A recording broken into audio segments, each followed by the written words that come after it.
Bonjour peuple congolais, c'est moi votre frère Christian Bolabian, membre de la plateforme Peuple Mokonzi. Donc aujourd'hui, nous portons la casquette de chercheurs et ce faisant, donc nous allons vous parler d'institutions politiques du Congo.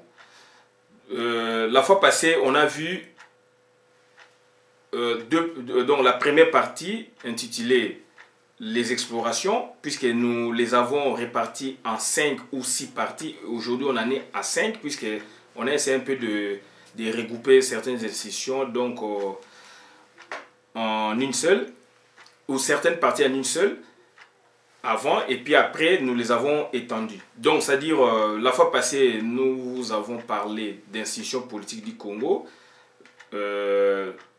donc, deux explorations. Ça, c'est la première partie. Après, on est revenu la fois passée pour vous parler de la 5e partie. Alors qu'on devait, on devait s'acheminer chronologiquement de la première partie jusqu'à la 5e partie. Mais nous l'avons publié, c'était par rapport à la commodité pratique. Donc pour des raisons pratiques, donc on était obligé de parler de la 5e partie intitulée la transition démocratique qui a eu lieu au Congo à partir du 20 janvier 1960 jusqu'au 30 juin 1960. Bon, donc ça est sur le net, sur YouTube. Et puis maintenant nous revenons sur la deuxième partie, puisque nous les avons répartis donc aujourd'hui en 5 parties, en 6 grandes parties. Première partie, les explorations. Deuxième partie, la conférence de Berlin de 1885. Troisième partie, l'État indépendant du Congo. Quatrième partie, le Congo belge.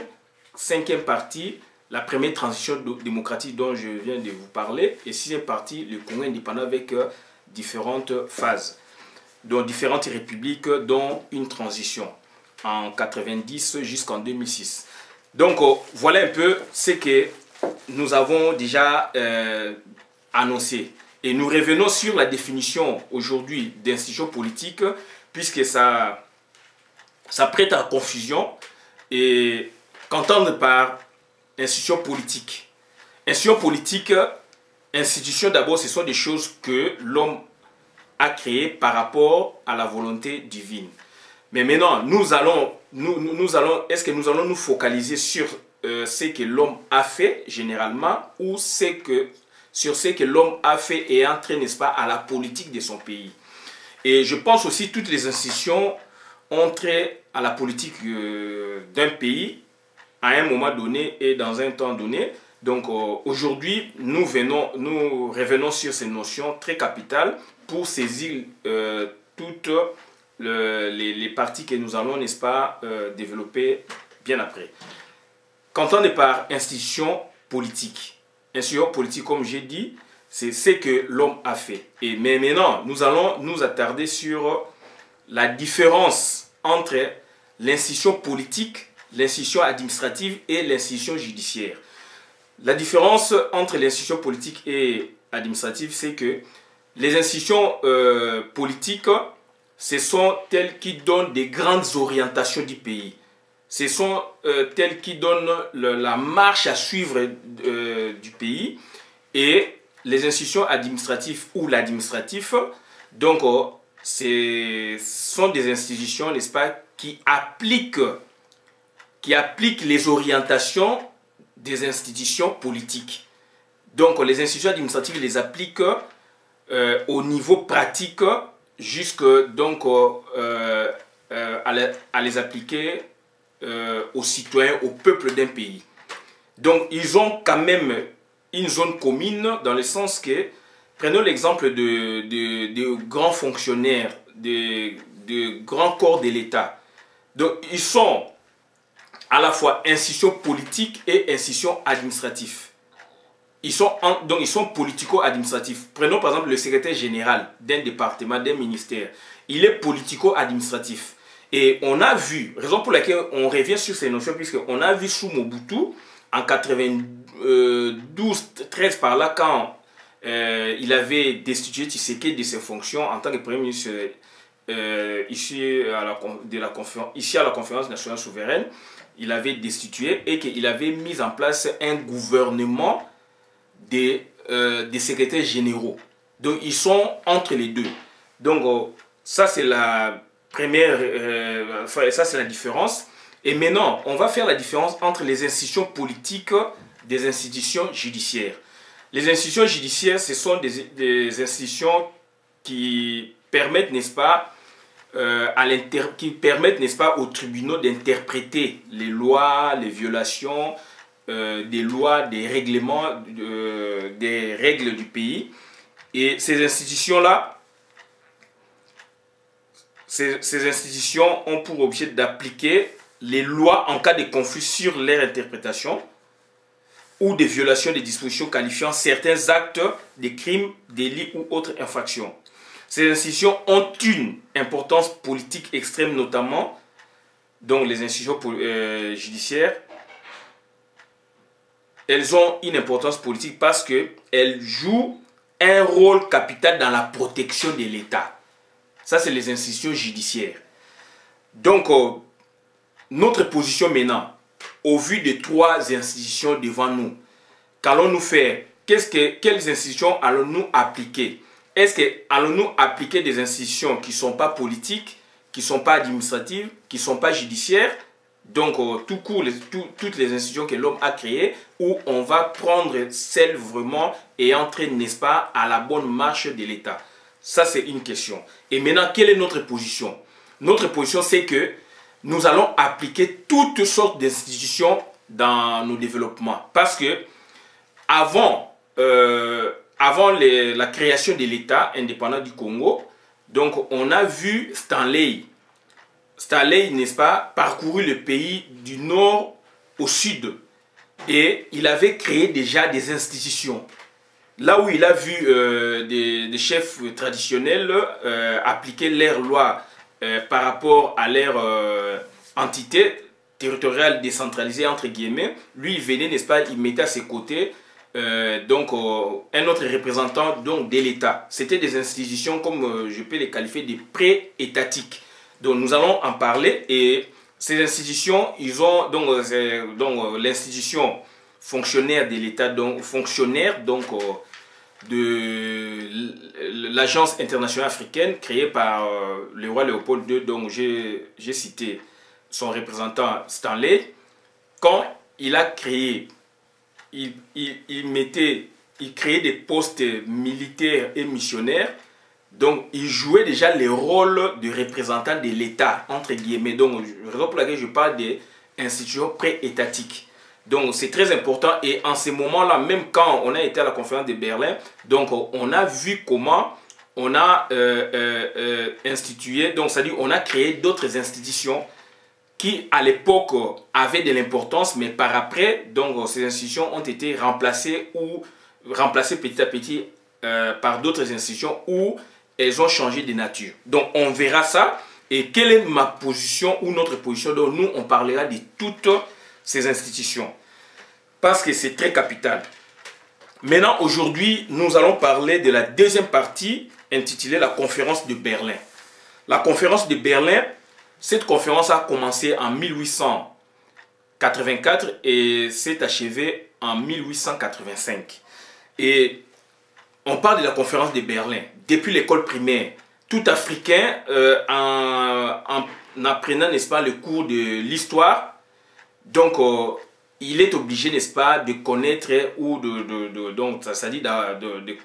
parler de la conférence de Berlin, de l'exploration même de l'Afrique par certains explorateurs, permettez-moi la tautologie, dont Stanley Livingstone, par rapport à des contrées, puisque dans la contrée Afrique centrale, on parle beaucoup de Stanley Livingstone et Savorgna de Brazza, Pierre Savorgna de Brazza. Et dans d'autres contrées aussi, donc il y avait certainement d'autres explorateurs. Donc maintenant, la conférence de Berlin, c'est quoi? C'est une institution. C'est une institution qui a, n'est-ce pas, légiféré sur l'Afrique. S'il vous plaît. Une institution grandiose dans l'histoire de l'Afrique qui a légiféré sur les terres africaines. Et c'est une organisation et une collaboration pour le partage et la division de l'Afrique.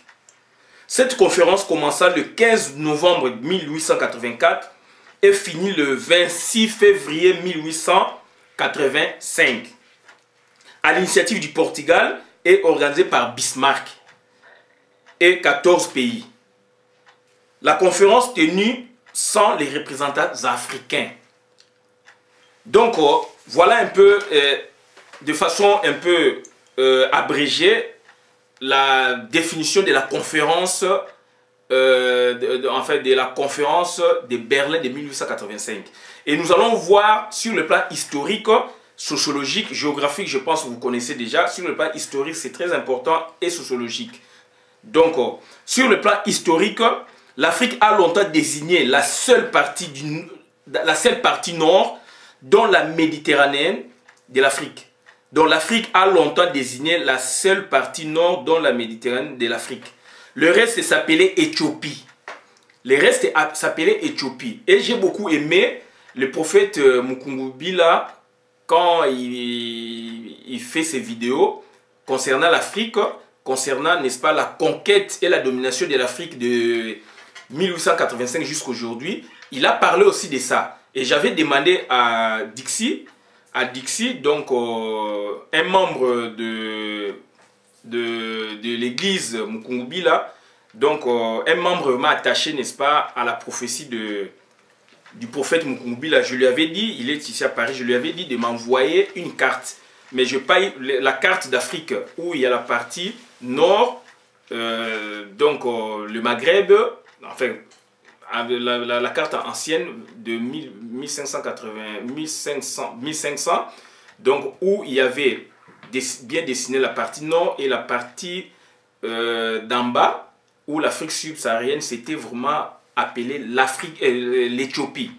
Donc nous revenons maintenant sur ça. Malheureusement, je n'ai pas pu sortir cette carte, mais je vous l'ai dit quand même. Donc l'Afrique a longtemps désigné la seule partie nord dont la partie méditerranéenne de l'Afrique. Le reste s'appelait Éthiopie. Du grec Aïten égale brûlé, Ops égale face. Le pays de face brûlée ou des gens à la face brunie. C'est ça la définition de l'Afrique. Au XVe siècle, l'actuelle RDC s'appelait encore Éthiopie occidentale. Et l'Angola, Namibie, s'appelait Éthiopie inférieure. Pendant que l'Afrique du Sud s'appelait Azanie. Ça, c'est sur le plan historique. Sur le plan sociologique, l'Afrique n'est plus le pays des Noirs, mais le pays habité surtout par des Noirs. En effet, depuis que la civilisation s'est installée sous le signe des 3C, 3C, c'est-à-dire C, premier C, christianisme, deuxième C, colonisation, troisième C, c'est le commerce.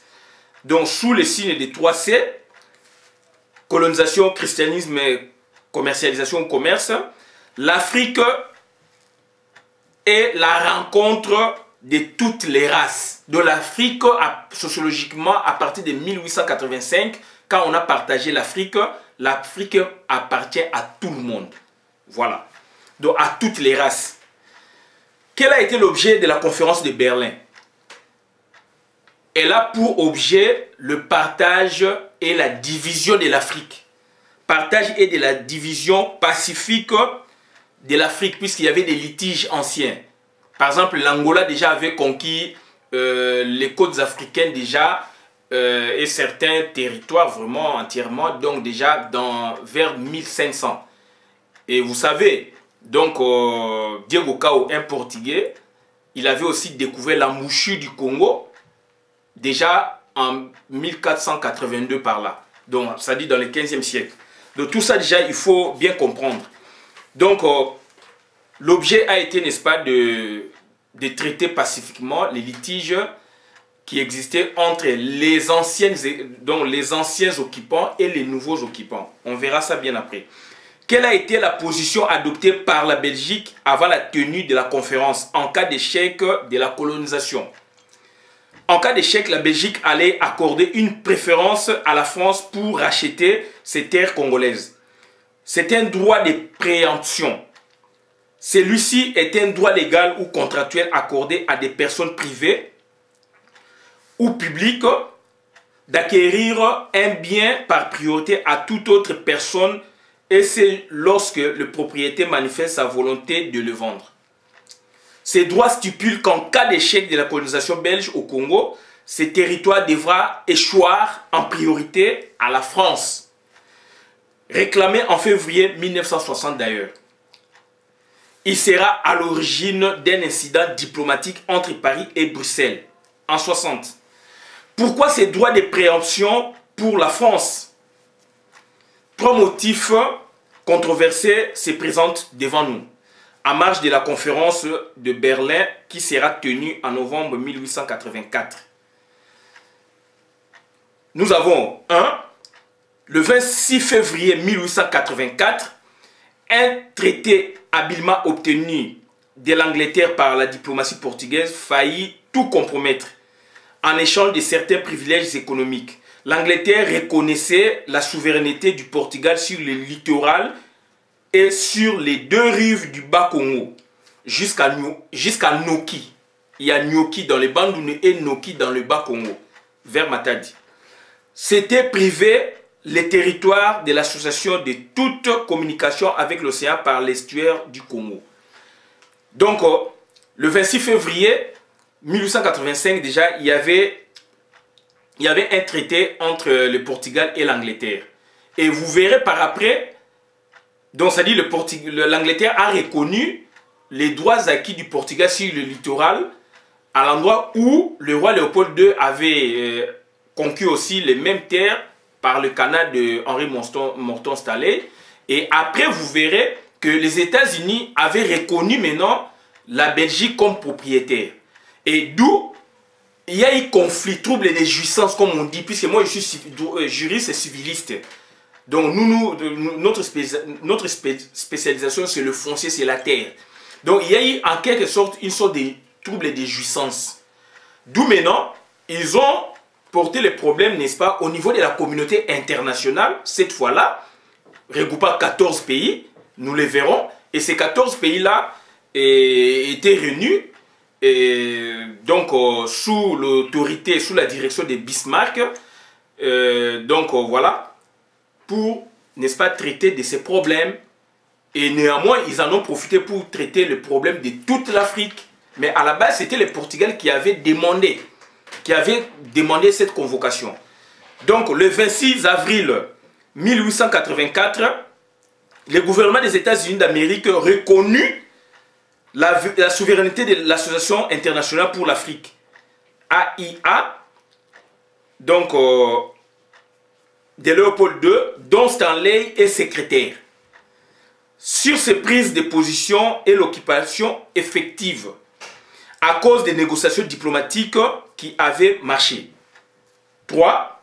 Devant ces périls qui, s'ils n'étaient pas rapidement conjugués, pouvaient ruiner tous ces projets, l'association, abandonnée par l'Angleterre, se tourna vers la France, sa voisine en Afrique, et l'accord du 23 avril 1884 fut conclu.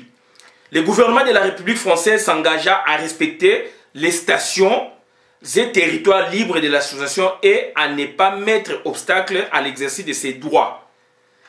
L'association, de son côté, déclara qu'elle ne céderait à quiconque ses possessions et que si, par des circonstances imprévues, elle était amenée un jour à les réaliser, elle s'engageait à donner à la France un droit de préférence, autrement dit, droit de préemption. Donc, c'est-à-dire, il y avait cet engouement autour, n'est-ce pas, d'occupation des littorales, donc des parties, n'est-ce pas, donc des côtes africaines appelées littorales. Raison pour laquelle, vous avez vu, la conférence nationale a débuté le 15 novembre 1884 et s'est achevée le 26 février 1885. Et déjà, il y a eu des pourparlers avant même la conférence de Berlin de 1885. Déjà en 1884, l'Angleterre avait reconnu, n'est-ce pas, l'occupation portugaise sur les côtes en Afrique. Et après, ce sont les États-Unis, d'où il y a eu conflit. Et le conflit là, donc c'est le Portugal maintenant, pour ne pas perdre, il a préféré saisir les autres, donc la communauté internationale d'antan, pour traiter de ces problèmes. D'où il y a eu urgence de partager, donc, le gâteau africain, comme on dit. Donc nous passons maintenant à l'acte général de la conférence de Berlin, 26 février 1885. Donc cet acte a été promulgué ou publié le 26 février 1885.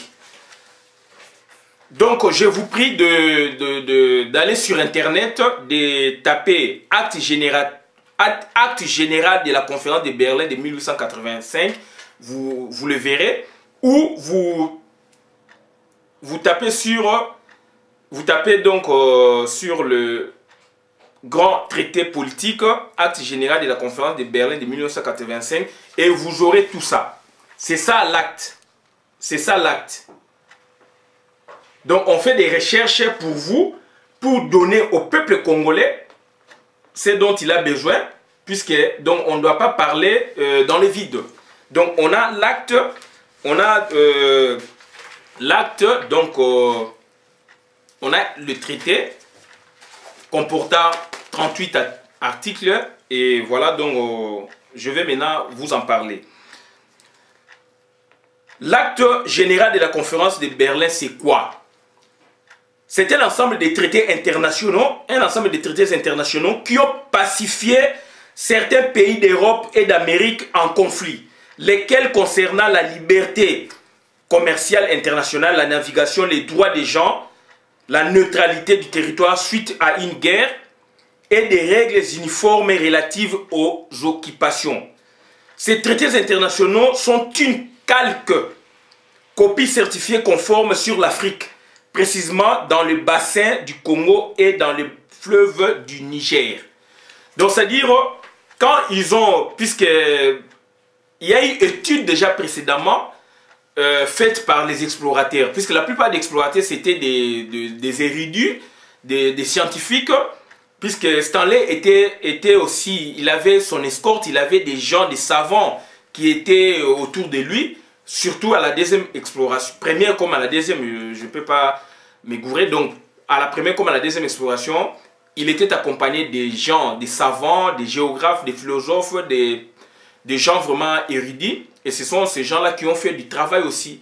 Donc, ils ont fait du travail et ils ont compris, surtout des géographes historiens, ils ont compris que c'était la contrée où ils allaient. Donc, ils ont compris, ils ont étudié les reliefs, les hydrographies, donc la géographie politique, physique donc, des contrées africaines. Donc maintenant, ils se sont dit que, donc ils ont pris la résolution, n'est-ce pas, d'établir sur le bassin du Congo. Quand on parle du bassin du Congo, ce n'est pas le Congo. On va voir ça, et ils ont tablé sur le fleuve du Niger, puisque dans le bassin du Congo, il y a d'abord le fleuve qui prend le nom, donc qui en est même la colonne vertébrale du Congo. On peut parler même de l'Afrique centrale, et donc raison pour laquelle ils ont tablé sur ça, et donc ça donnait un bon résultat par après. Donc ces traités internationaux sont une copie certifiée conforme sur l'Afrique, précisément dans le bassin du Congo et dans le fleuve du Niger. L'acte a été rédigé au nom de Dieu Tout-Puissant et dans un esprit d'entente mutuelle de la communauté internationale, sous la direction de l'Empire allemand, avant la création de la SDN, Société des Nations, donc l'ancêtre de l'ONU, puisque l'Allemagne avant c'était un empire. Il comporte la partie préambule et 7 chapitres. Ces derniers contiennent 38 articles. Cet acte comporte 4 premiers chapitres pour le bassin du Congo. 4 premiers chapitres pour le bassin du Congo. Ces embouchures et pays circonvoisins. Pays circonvoisins, on va voir ça. Le 5e chapitre pour la navigation du Niger. Le 6e chapitre concerne les conditions essentielles à remplir pour que des occupations nouvelles sur les côtes du continent africain soient considérées comme effectives. Et le 7e chapitre consacre les dispositions finales. Les 4 premiers chapitres, on parle du bassin du Congo. Nous allons énumérer ces chapitres comportant 25 articles. Et nous allons relever quelques articles importants parmi les 25 pour les expliquer. Les restes, c'est de la littérature. Donc quand vous rentrez, vous allez comprendre que les restes, c'est clair, c'est de la littérature, que tout le monde peut comprendre. Donc le chapitre 1, c'est la déclaration relative à la liberté du commerce dans le bassin du Congo, ses embouchures et pays circonvoisins avec certaines dispositions annexes. Donc 8 articles. Chapitre 2, c'est la déclaration concernant la traite des esclaves. Un seul article. Chapitre 3, c'est la déclaration relative à la neutralité des territoires compris dans le bassin conventionnel du Congo. On l'appelle aussi bassin conventionnel du Congo. 3 articles. Chapitre 4, c'est celui concernant l'acte de navigation du Congo. 13 articles. Qu'entendre par liberté du commerce, le bassin du Congo et pays circonvoisins contenu dans l'article 1 de l'acte général de la conférence de Berlin de 1985. La liberté du commerce, c'est la liberté du commerce international, c'est le libre-échange. C'est le libre-échange dans le bassin du Congo. C'est le commerce de toutes les nations qui jouira complètement de cette liberté. Le bassin du Congo, c'est quoi? Puisque souvent, quand on parle du bassin du Congo, les Congolais, nous, qui sommes Congolais, même Congo-Brazza aussi à fortiori, croient qu'il s'agit du Congo seulement ou du Congo, de Congo-Brazza ou de la RDC. Non, on va voir ça. Donc le bassin du Congo, c'est le bassin conventionnel, donc légal, regroupant 10 pays suivants: Angola, Burundi, Cameroun, Gabon, République centrafricaine, République du Congo, République démocratique du Congo, Rwanda, Tanzanie et Zambie. Qu'appelle-t-on forêt du bassin du Congo? Il y a différence entre bassin du Congo et forêt du bassin, forêt du bassin du Congo. Forêt du bassin du Congo, elle couvre quelques pays d'Afrique centrale suivants: Cameroun, République centrafricaine, République du Congo, Gabon, République démocratique du Congo et la Guinée équatoriale. Ça, c'est la forêt du bassin du Congo. Pays, qu'appelle-t-on pays circonvoisins? Ce sont les pays situés tout près et autour de ceux dont on parle. C'est-à-dire, on parle du fleuve Congo. Donc, c'est-à-dire, le fleuve Congo est mis en exergue. Donc, on parle de ça. Tout tourne autour du fleuve, du grand fleuve Congo, d'un des grands fleuves du monde. Les pays situés tout près du bassin du Congo et autour de celui-ci. C'est-à-dire que toutes les embouchures, les eaux et hydrographies du bassin du Congo sont intimement liées à partir du fleuve Congo. De manière appuyée, nous avons au nord le bassin du Congo est délimité par les bassins contigus du Nyari, appelé aussi Kwilu, au Congo-Brazzaville, de l'Ogoué, fleuve gabonais plus important, traversant le Congo et le Cameroun, du Chari, donc fleuve Chari, fleuve centrafricain, traversant le Tchad et se termine au Cameroun, et du fleuve Nil ou le bassin du Nil, traversant les pays ci-après: Burundi, Égypte, Érythrée, Éthiopie, Kenya, Ouganda, RDC, Rwanda, Soudan, Soudan du Sud et Tanzanie. Donc pour Soudan et Soudan du Sud, on peut parler simplement même du Soudan. Donc, et Tanzanie. Au sud, les crêtes des bassins du Zambèze et de la Logé. Les bassins du Zambèze traversent la Zambie, l'Angola, la Namibie, le Zimbabwe et le Mozambique. Le fleuve Zambèze est le 4e grand fleuve d'Afrique après le fleuve Nil, le Congo et le Niger.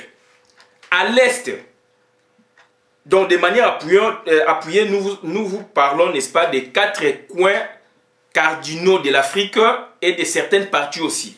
Donc à l'est, la plus haute partie orientale des affluents du lac Tanganyika. À l'ouest, le bassin du Congo embrasse en conséquence tous les territoires drainés par le Congo et ses affluents, y compris le lac Tanganyika et ses tributaires orientaux. Donc, dans la zone maritime, le bassin du Congo s'étend sur l'océan Atlantique jusqu'à la mouchure de l'Ogooué. Dans la zone se prolongeant à l'est du bassin du Congo, il s'étend jusqu'à la mouchure du Zambèze au sud, se donnant sur l'océan Indien. Donc, vous voyez, donc ça dit quand on parle du bassin du Congo, et l'acte général de la conférence de Berlin s'est focalisé sur le bassin du Congo et sur le fleuve Niger. Et quand on parle du bassin du Congo, de ses embouchures et de ses pays circo-voisins, donc ça dit, vous voyez toute l'Afrique centrale, toute l'Afrique orientale, et donc l'Afrique orientale, donc l'Afrique subsaharienne, toute l'Afrique. Donc c'est de l'Afrique subsaharienne jusqu'en bas, excepté la partie Afrique de l'Ouest. Donc c'est ça le bassin du Congo. Donc il y a ces embouchures, les pays circo-voisins, donc les pays qui tournent autour du Congo et de son grand fleuve. Et donc ce grand fleuve a des affluents qui se communiquent avec les affluents d'autres fleuves, le fleuve Nil, l'affluent du fleuve Niari, l'affluent ou les affluents du fleuve Kwilu, Chari, etc. Et ce fleuve-là traverse différents pays africains. Donc, d'où l'importance, les Blancs ont compris, les explorateurs ont compris, raison pour laquelle ils ont misé sur le Congo. Et raison pour laquelle, quand vous parlez, quand il y a problème en Afrique, surtout au Congo, ça concerne presque toute l'Afrique. Et raison pour laquelle on dit, si le Congo est développé, c'est toute l'Afrique qui le serait. Donc, raison pour laquelle on vous a expliqué des aspects un peu géographiques contenus, n'est-ce pas, dans l'acte général de la conférence de Berlin. Donner les dispositions relatives à la protection des indigènes, des missionnaires et des voyageurs, ainsi qu'à la liberté religieuse, contenue dans l'article 6 de l'acte général de la conférence de Berlin de 1885. S'agissant de la protection des indigènes, les puissances exerçant des droits de souveraineté amélioreront les conditions morales et matérielles des indigènes, ainsi qu'elles supprimeront l'esclavagisme et surtout la traite des Noirs, et ce sans distinction de nationalité ni de culte. Quant aux missionnaires, l'accès est mis sur ceux chrétiens que les puissants exerçant des droits de souveraineté doivent leur accorder une protection spéciale, voire les savants, les explorateurs, leurs escortes, avoirs et leurs collections aussi.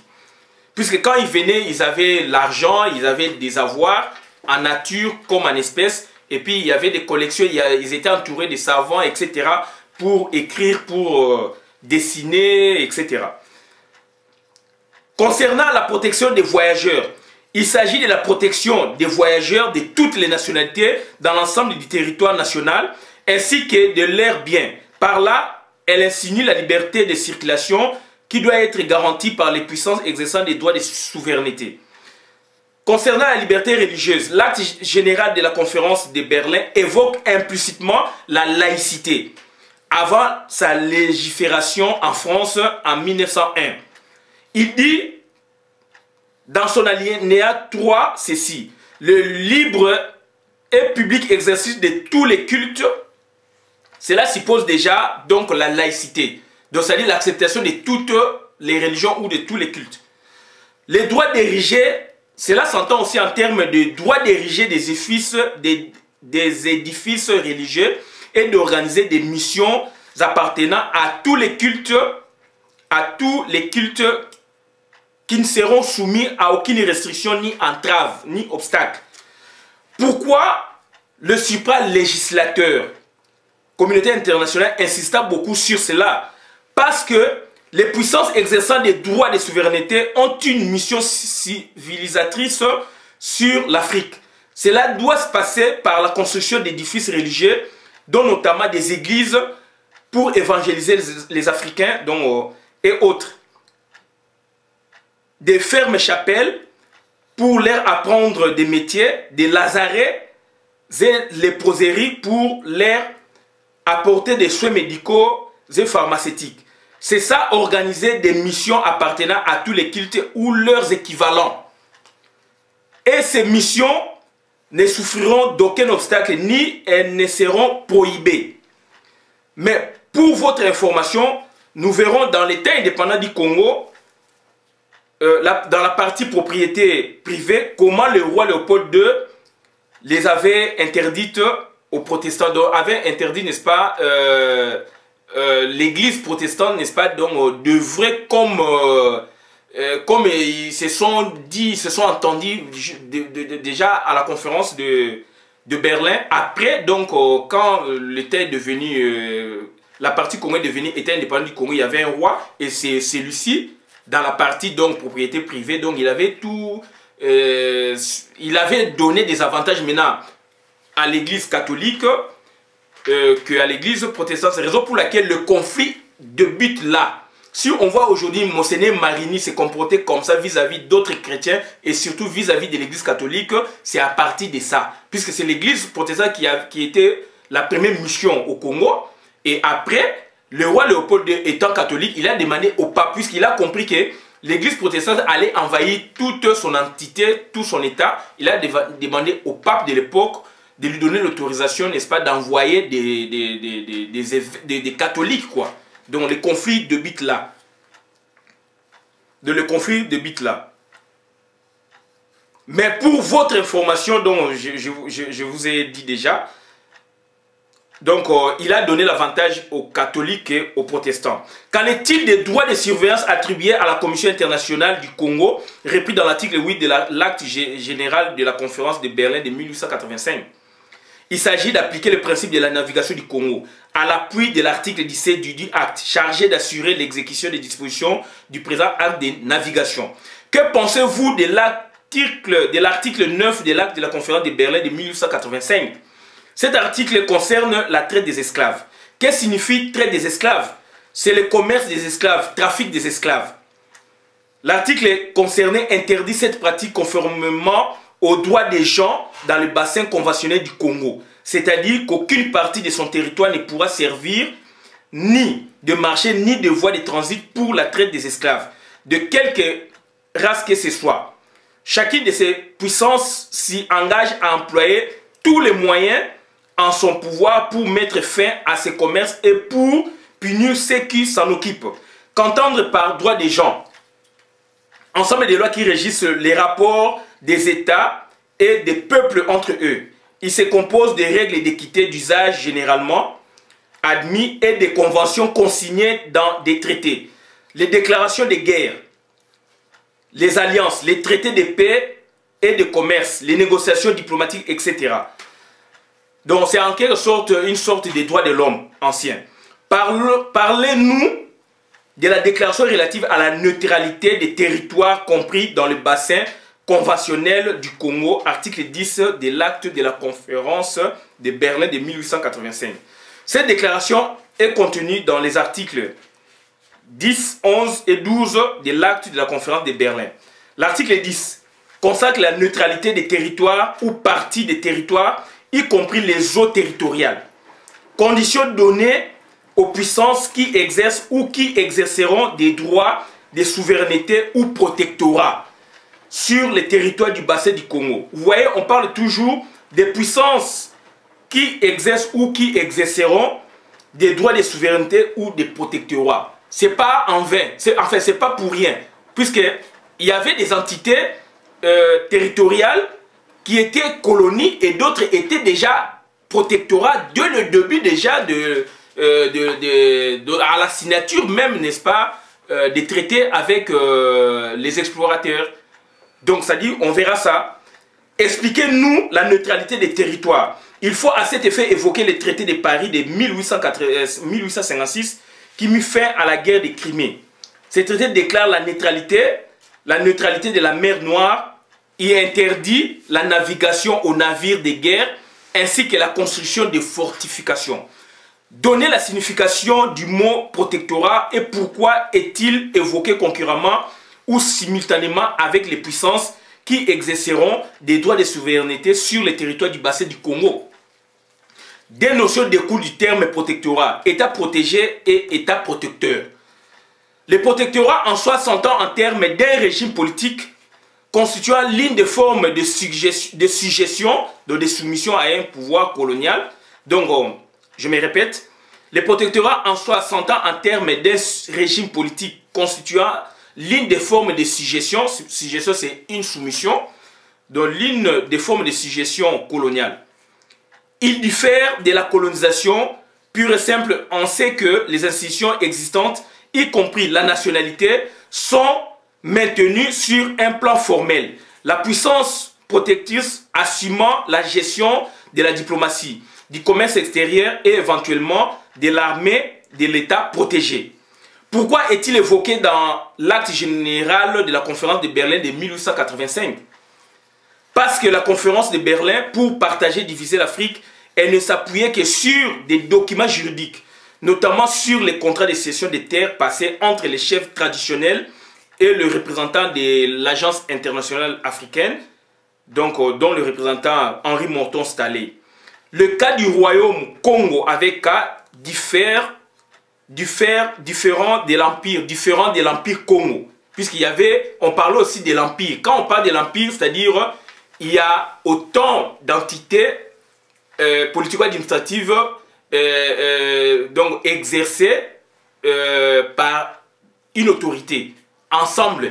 Donc ça dit il y a une sorte d'envahissement de plusieurs entités territoriales dont en sa tête il y a un représentant appelé empereur. Donc dans l'histoire du Congo, on parle aussi d'empire Congo, différent du royaume Congo. Royaume, c'est la dynastie. Donc ça dit ne peut accéder au pouvoir que celui qui descend des ancêtres d'eux. Donc c'est lui qui a le même sang. Donc là, il y a question de consanguinité. Mais dans l'Empire, c'est question de force, des alliances et d'être en phase avec certaines entités que vous voulez, n'est-ce pas, incorporer dans votre entité, donc englobant les tout.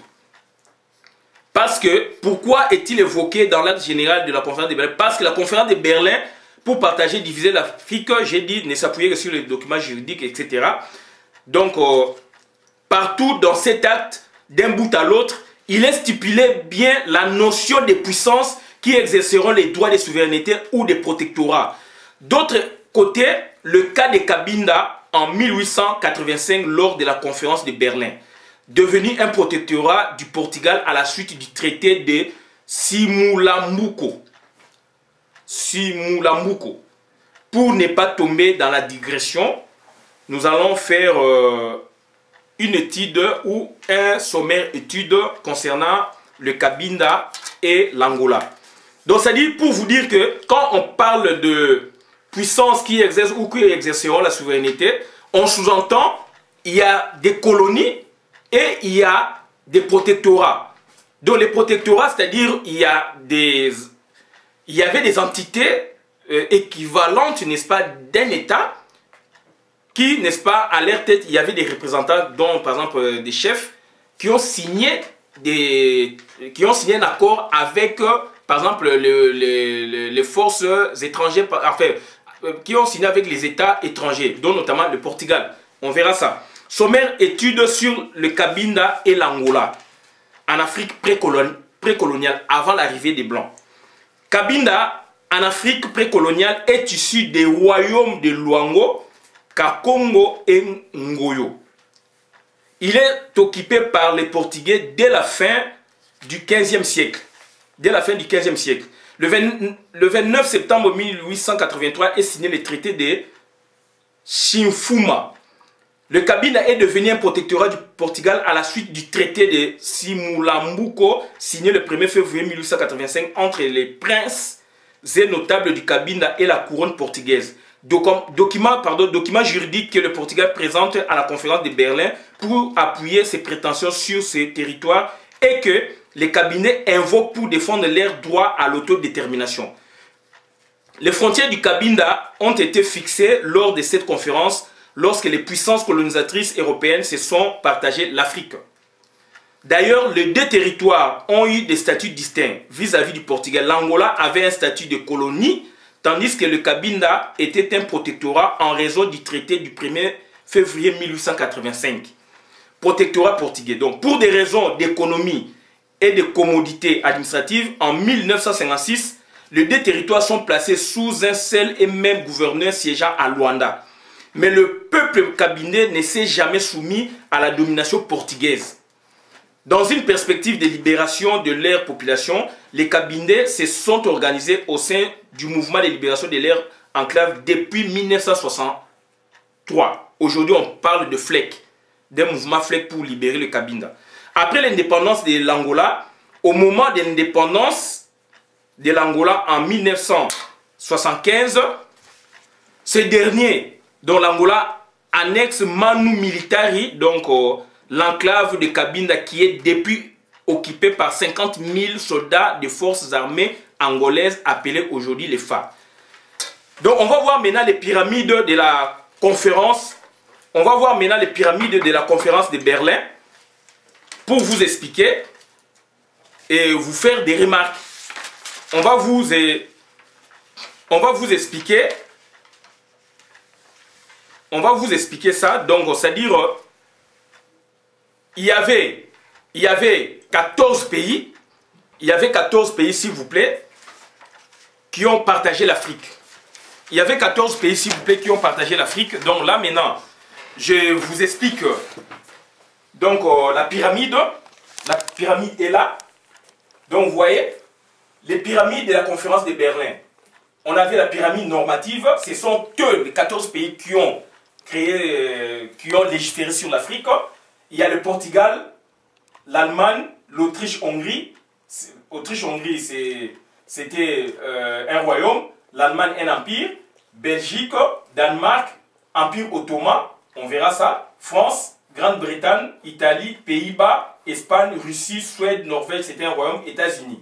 Ce sont eux qui ont les 14 pays qui ont partagé l'Afrique. Et la pyramide factuelle maintenant, les autres, ce sont les Africains. Je mets point d'interrogation, il n'y avait rien. Mais du moins, je vous ai expliqué. Donc, il y avait quand même certaines entités politiques territoriales qui étaient représentées par des princes pour signer un traité nommé protectorat avec certaines puissances dont Cabinda et autres. Donc, s'il faut vous expliquer la pyramide normative, sur les 14 décideurs ou la communauté internationale, nous avons les États-Unis d'Amérique et la France qui sont des républiques. Les 12 autres puissances furent des royaumes, empires et des ducs.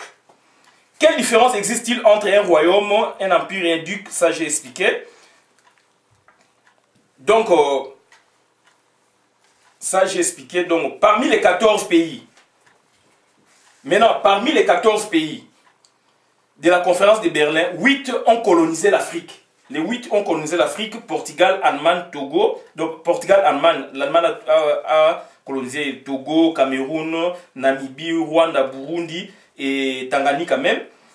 Et puis, la Belgique a colonisé le Congo. La France avait ses colonies. La Grande-Bretagne, l'Italie, l'Espagne et l'USA.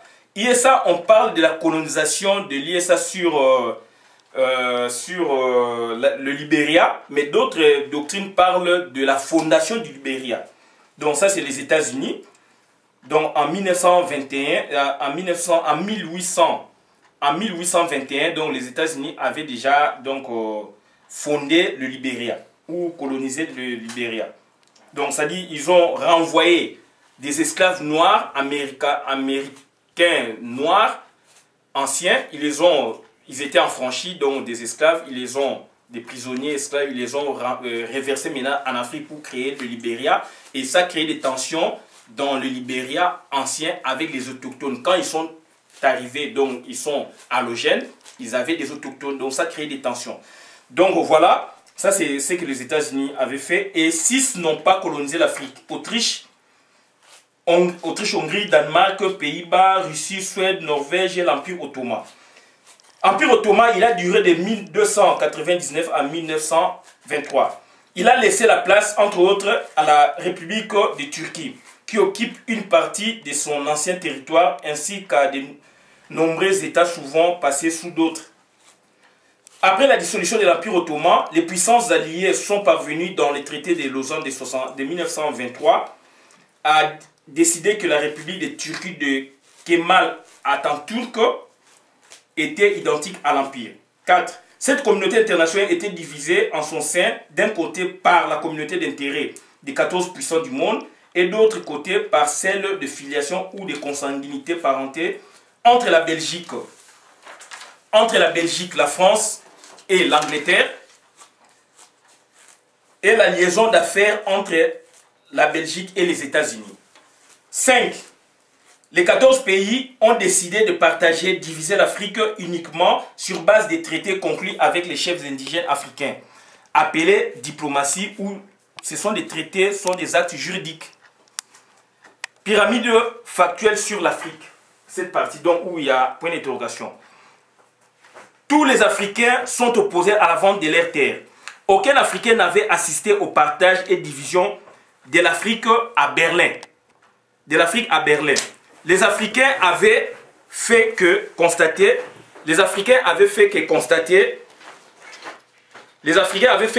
cette application de morcellement de leurs terres par des étrangers. Du moins, le protectorat signé avec certaines entités territoriales africaines nous laisse quand même croire qu'il y avait quand même des vraies négociations. Évocation de la théorie de la dysfonctionnalité par rapport à ça. Tous les Africains, donc il y a une remise en cause, tous les Africains disent il y a une remise en cause du modèle foncier africain par la mise en place du nouveau modèle foncier européen, foncier dit européen. C'est-à-dire l'annulation du modèle foncier africain des terres de la communauté parentale. Il faut lire la thèse du professeur Luko Megenda à Paris 1 Panthéon Sorbonne en 1973 sur le foncier. Pourquoi Stanley, peuple ayant connu l'écriture, procédera à la conclusion des traités de cession des terres en Afrique avec le peuple n'ayant adopté l'écriture dont leur tradition orale est très forte.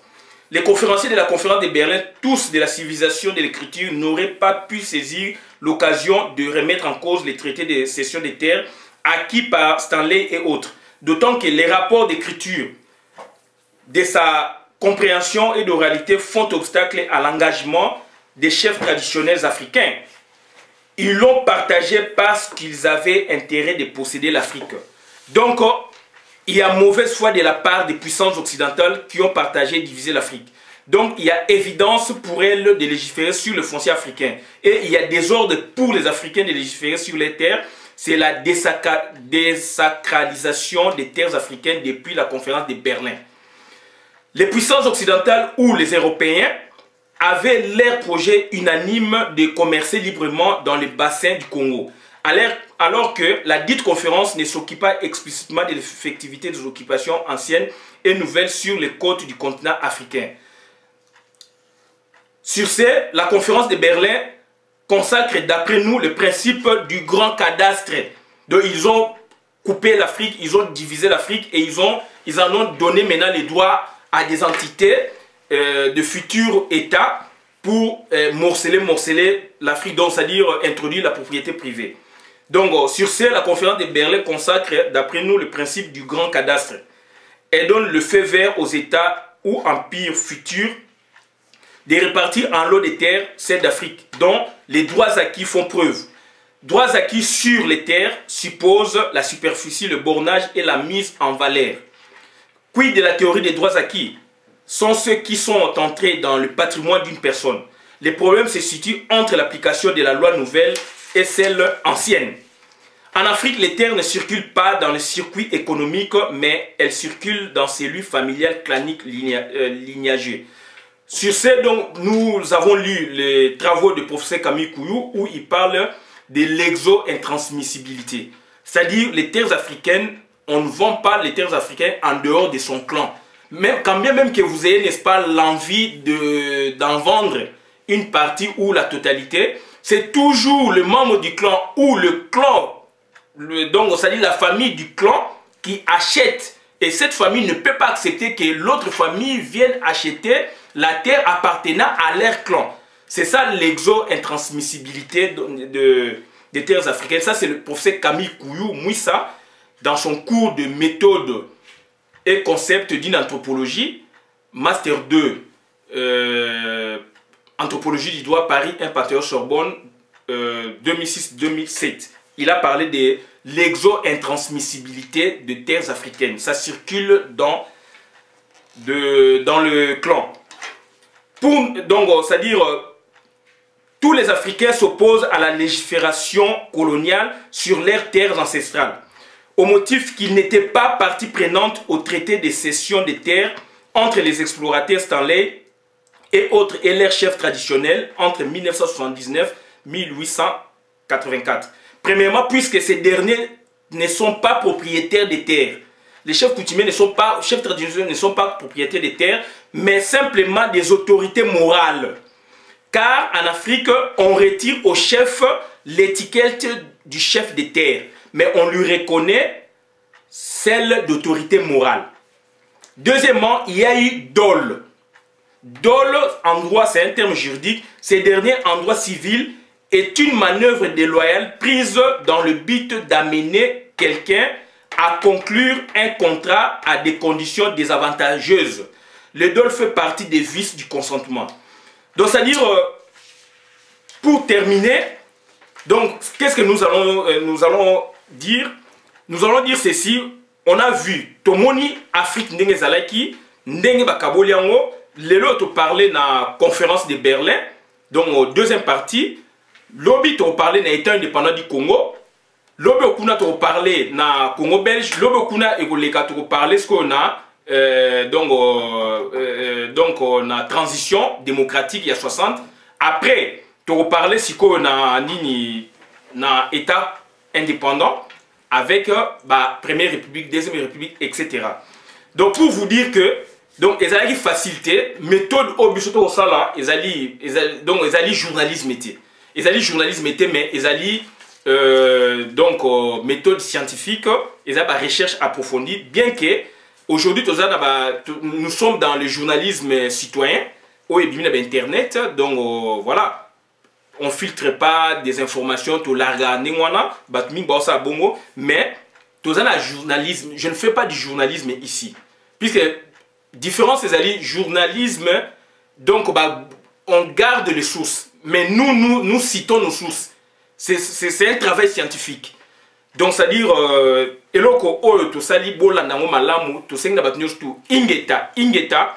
Victoire est à côté de la biso écotique à la biso tozaliola pour na koyeb sarabino makampe sengeli. Donc botala eloko oyo donc conférence acte à conférence de Berlin. Conférence de Berlin. Conférence de Berlin mukande zalaki na ba article nango. Merci.